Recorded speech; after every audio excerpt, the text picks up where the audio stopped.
Our player grade today is Adam Henrique is the number we're on after doing Zach Hyman. Henrique was a bit more difficult to grade than Zach Hyman. He comes over at the deadline, so his regular season grade I did from the deadline on. And here are the facts, Liam. He scored at a 22-goal pace after coming over from the deadline and was 4th in PK minutes from the deadline on. He moved around the lineup. We saw him playing with Draisaitl. We saw him playing the wing playing with Ryan Nugent-Hopkins as a duo for a few games. I like that. We saw him centering the third line kind of by himself. He did a lot of different things. He killed penalties, scored at a decent clip, we'll call it. My regular season grade for Adam Henrique was a B-. Agree or disagree? I would agree. I think it took him a little bit to kind of get going in Edmonton, but once he started rolling, he was good, contributed to the penalty kill. Like you said, could kind of spot him up and down the lineup. He was a really good ad, and they gave up a first-round pick for him, and I'd do it again. Yeah, I think I would too, especially now with the hindsight of him staying too. Yep. It's like, oh, that's a great trade by Ken Holland. But I went B- for the playoffs. He got hurt, and I do think that's a knock against him. Like being able to the best of C+ for the playoffs. I know the best ability is availability. Oh, I thought you said B-. No, I said B- for the regular season. Oh, playoffs, he got hurt. Excuse me. His PK usage fell a little bit. He was 6th amongst forwards in penalty kill time on ice per game. He scored some goals, ended up with 4 in the playoffs. Some of them were big. He got 2 in the cup final. Yep. He got 1 against Dallas in the Western Conference final, and he scored in the first game of the playoffs against the LA Kings. Snipe. So it was a snipe. But still, he wasn't as effective as I maybe would have liked. So I knocked down his grade to a C+. I see some of you in the chat. Wise Kyle gave him a B+. JBD gave him a B for the playoffs as well. I have a hard time getting to a B because there wasn't like a signature moment or a signature goal. It's not like he scored a big OT winner or something like that. He was decent in the dot. He was not used as much on the penalty kill.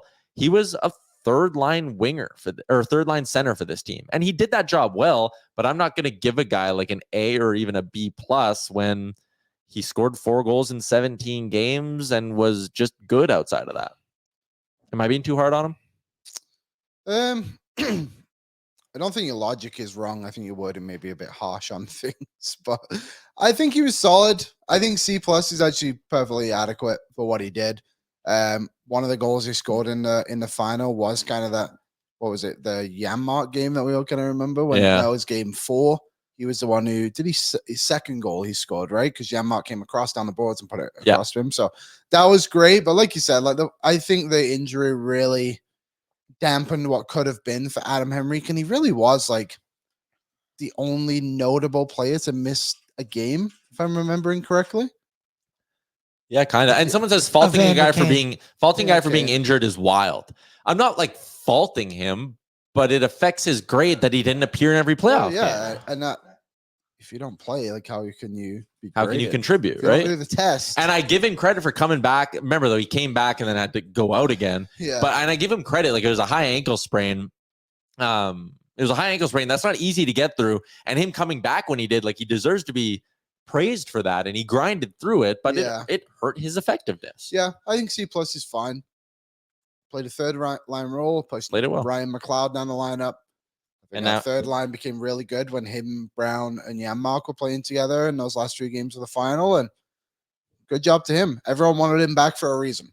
I'm going B- playoffs just because in that final series, you saw Brown Mark featuring Rico really start to take over and look good, which is where, once again, it's recency bias, but I think he had 3 points in 7 games in that final series with limited ice time with not the best players. So I go B- playoffs, but I agree entirely with the availability thing. Yeah. You should be punished for that. Yep. What's up, Nation citizens? If you like that video, then you need to be subscribed to the Oilers Nation YouTube. Podcasts, live shows, exclusive interviews, and analysis.